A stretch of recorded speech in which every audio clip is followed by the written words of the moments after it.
Bonjour à tous, bienvenue sur Phone Android. Je suis super content de vous retrouver aujourd'hui parce qu'on va parler de l'un de mes smartphones préférés, à savoir le Galaxy Z Flip 4. Vous n'êtes pas sans savoir que le 10 août 2022, Samsung nous a fait une petite présentation qui nous a permis de découvrir ces deux nouveaux smartphones pliables, pliants. Encore une fois, on va pas relancer le débat. Alors évidemment, on va faire un petit tour du contenu de la boîte qui, comme vous allez le voir, va être très rapide. Vous allez retrouver le smartphone, évidemment, parce que sinon ce serait dommage de payer autant pour une boîte vide. Vous allez retrouver un guide de démarrage rapide ainsi que le petit outil d'éjection de tiroir de carte SIM. Et puis pour terminer, le câble de charge USB-C vers USB-C. Pas de quoi offrir une expérience de folie là en termes d'unboxing, mais on se rend compte que l'ensemble des constructeurs commencent à de plus en plus retirer des choses. Bientôt on n'aura plus qu'un QR code à la place du manuel.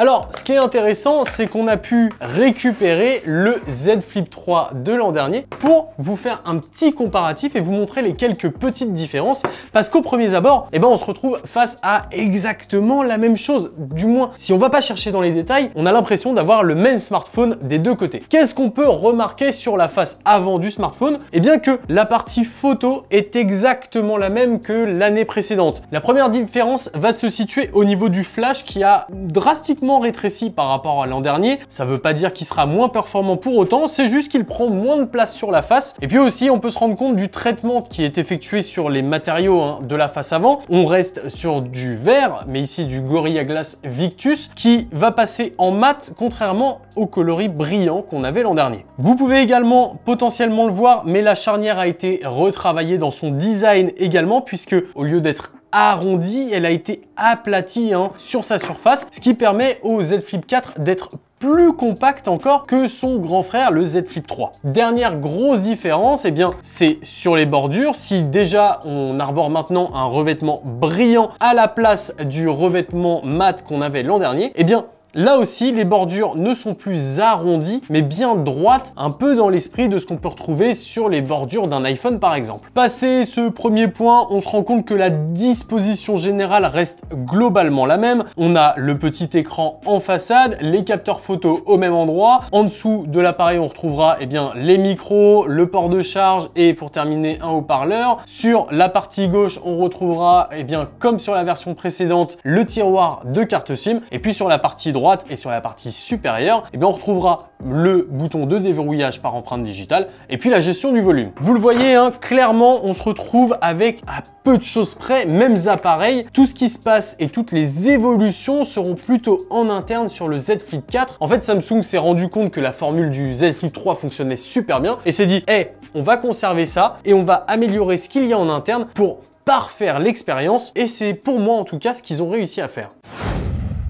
À l'ouverture, on se retrouve, comme vous le voyez, avec exactement trait pour trait les mêmes smartphones. Il n'y a vraiment aucune différence. Le poinçon central pour mettre la caméra selfie et puis le grand écran de 6,7 pouces. L'écran lui aussi ne change pas vraiment. On se retrouve avec la même technologie du Super AMOLED proposé par Samsung en dynamique évidemment, puisque du coup la fréquence de rafraîchissement va pouvoir varier en fonction de l'utilisation que vous avez de votre smartphone. Pour ce qui est de la fiche technique de ces écrans, on va commencer par ce format puisqu'il faut quand même en parler. On est sur un format 22/9 tout en longueur, alors qui va vous permettre de bénéficier d'une grande surface d'affichage si vous tenez votre smartphone en mode portrait. C'est vrai par contre qu'il y a un petit défaut et il va falloir faire avec si vous partez sur ce smartphone. Si vous vous mettez en mode paysage et que vous regardez du contenu qui est adapté pour du 16/9 par exemple, il va falloir faire avec les bords noirs à droite et à gauche du smartphone. C'est pas si gênant que ça non plus, mais ça peut être un point négatif. Pour ce qui est de la résolution, donc sur cet écran de 6,7 pouces, on aura une définition de 2640 par 1080 pixels pour approximativement 425 pixels par pouce. Et l'expérience de visionnage est tout aussi excellente que l'an dernier. On sait que Samsung fait des écrans, il nous le prouve ici, avec l'écran du Z Flip 4 qui est vraiment hors norme. La température de couleur avoisine le blanc parfait, le delta E est est très bien maîtrisé dès lors qu'on est dans le mode normal, pas en mode vif, parce que là, sur le mode vif, on va avoir peut-être un peu plus de différence. Et bref, dans l'absolu, c'est un écran qui est excellent en tout point. On l'a passé à la sonde, on vous mettra les résultats dans le test. À l'utilisation,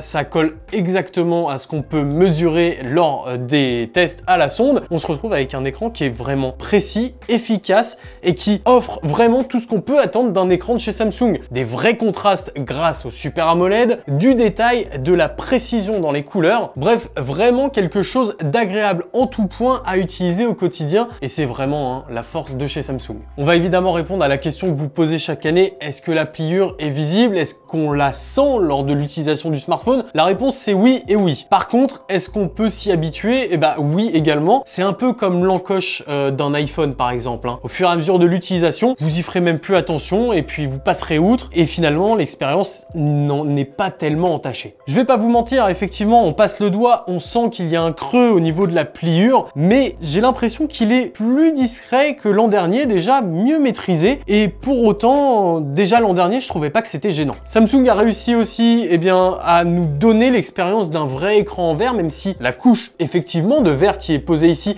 est ultra fine, on n'a pas l'impression que cet écran cassera au premier tapotement trop fort sur l'écran, quoi.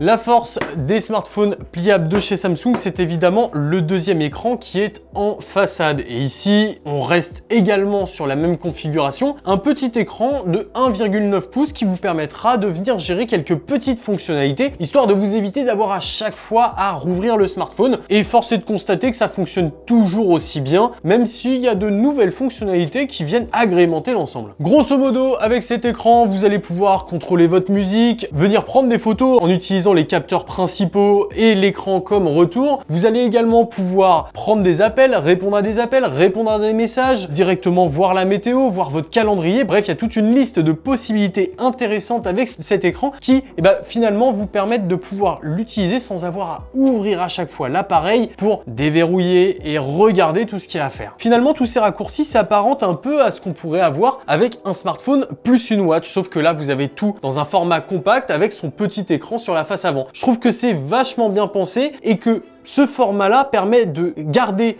tout en compacité une bonne partie des fonctions du smartphone. Évidemment, Samsung n'a pas changé les fonctionnalités qui sont proposées par cet écran. Un double tapotement réveillera tout simplement l'écran, bien qu'aujourd'hui on a un peu plus de choix dans les différentes horloges qui seront possibles d'afficher sur ce petit écran. Et puis un double clic sur le bouton de verrouillage permettra tout simplement d'activer le mode photo. Sur le mode photo, ça change pas, vous pouvez varier entre l'objectif principal grand angle ou l'ultra grand angle. Vous pouvez passer en mode vidéo, en mode portrait, bref, comme l'an dernier et ça fonctionne tout aussi bien. Finalement, je trouve vraiment que cet écran secondaire devient un vrai allié au quotidien qui vous évite d'avoir à allumer le smartphone pour chaque interaction. Ça peut être un vrai plus pour les gens qui veulent avoir des informations tout en réussissant à déconnecter un peu de l'écran de leur smartphone.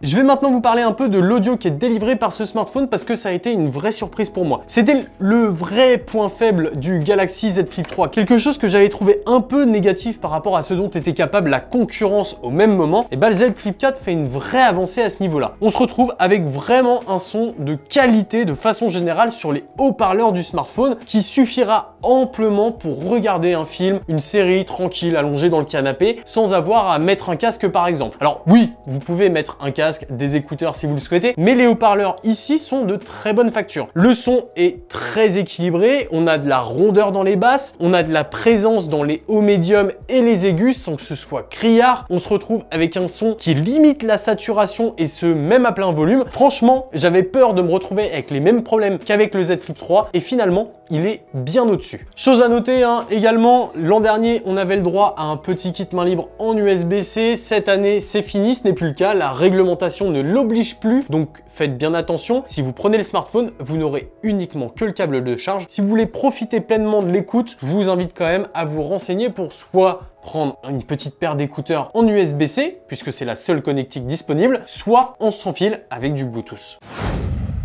On va passer maintenant aux évolutions qui sont un peu majeures concernant ce Z Flip 4 par rapport au Z Flip 3. Et c'est principalement, comme vous l'avez vu, pas à l'extérieur que ça se passe, mais plutôt à l'intérieur. Ici, on retrouve un Snapdragon 8 Plus Gen 1 qui sera épaulé par 8 Go de RAM. Évidemment, vous vous retrouvez avec le processeur le plus performant du marché et en plus la toute nouvelle génération du 8 Gen 1, le 8 Plus Gen 1, qui corrige les quelques défauts qu'avait son prédécesseur, notamment au niveau de la chauffe. C'est vrai qu'on se retrouvait souvent avec des surchauffes sur le Snapdragon 8 Gen 1, force est de constater qu'ici le travail est bien mieux fini. Pendant même de longues sessions de jeu sur Genshin Impact qui tournaient en élevé, s'il vous plaît, sur ce smartphone, j'ai pas eu de problème de surchauffe, j'ai pas eu de baisse de framerate trop importante. Effectivement, j'en ai eu quelques-unes, mais c'était pas de là à entacher l'expérience de jeu, et de façon générale, ça tournait sans trop de problèmes. Dans l'ensemble, les benchmarks sont concluants et montrent même qu'il peut dépasser dans la majorité des cas un S22 Ultra, s'il vous plaît. En fait, dans la majorité des situations, le Snapdragon 8 Plus Gen 1, qui est dans ce Galaxy Z Flip 4, sera plus performant que le S22 Ultra de chez Samsung. Le seul point sur lequel il sera un peu en retrait, c'est sur le calcul en cœur unique. Vous pourrez donc vous attendre à une expérience des plus convaincantes en termes de jeux vidéo, avec très peu de limites dans les logiciels que vous allez pouvoir faire tourner sur ce smartphone. En fait, il va pouvoir répondre à toutes vos exigences. Un autre point qu'on reprochait vachement au Galaxy Z Flip 3 qui est juste ici et que le Galaxy Z Flip heureusement corrige, c'est l'autonomie. Si sur ce dernier il était difficile de tenir une journée d'utilisation complète, maintenant vous allez pouvoir la tenir. Vous n'irez pas plus loin, mais vous allez pouvoir la tenir. De façon générale, avec une utilisation polyvalente et pour une personne qui potentiellement profiterait au maximum de ce petit écran pour faire des tâches du quotidien, vous allez pouvoir rapidement tenir une journée, mais une bonne journée. En me levant tôt le matin et en rentrant chez moi vers 23h, minuit, j'ai pu le mettre à charger, il me restait à peu près 20% de batterie. Vous avez donc de quoi faire tranquillement une bonne journée sans avoir à vous trimballer le chargeur, ce qui n'était pas forcément le cas ici. La recharge également est optimisée par rapport à l'an dernier parce que si je me souviens bien, sur le Z Flip 3, on était plus aux alentours de 15 watts pour la recharge. Ici, on est à 25 watts. Samsung annonce que 30 minutes vous permettra de recharger de 0 à 50% votre smartphone. Dans les faits, pour faire un 0 à 100%, comptez une bonne heure et quart. En vrai, du coup, une heure et quart pour recharger un smartphone, c'est vrai que c'est en dessous des standards habituels qu'on commence à avoir avec des smartphones qui ont des charges de 60, 100 watts, mais c'est amplement suffisant. Et comme ce Z Flip 4 et sa batterie de 3700 mAh permettent maintenant de tenir la journée si vous utilisez l'écran externe, et je précise là-dessus que c'est important, franchement, je trouve que c'est respectable. On va passer maintenant à la partie qui peut intéresser beaucoup d'entre vous. Alors, je vous mets tout de suite en condition. On n'est pas sur le photophone de l'année, clairement. Et ce n'est pas le but de ce Galaxy Z Flip 4. Ici, on garde la même configuration que l'an dernier à une petite différence qui peut faire quand même la différence, c'est le cas de le dire, c'est que le capteur grand angle a des pixels qui seront légèrement plus grands que sur la version précédente. Ici, les pixels du capteur grand angle étaient de 1,4 microns, tandis qu'ici, on se retrouve avec des pixels de 1,8 microns. Qu'est-ce que ça va changer? Eh bien, tout simplement la quantité de lumière que chacun des pixels pourra capturer et vous permettra d'avoir de meilleures photos, notamment en mode nuit. Et ça se ressent, de façon générale, on se retrouve avec des photos qui sont mieux exposées quand on est en mode nuit. Vous allez pouvoir avoir plus de lumière et des zones d'ombre qui vont être mieux rehaussées, même si on peut quand même retrouver un peu de grain dans les zones les plus sombres. En plein jour, par contre, ce capteur, il se débrouille super bien. Le HDR qui vient travailler de concert avec lui fait vachement bien le travail. On se retrouve avec une plage dynamique qui est de bonne qualité, qui est bien large et qui vous permettra d'avoir des zones sombres lisibles et des zones claires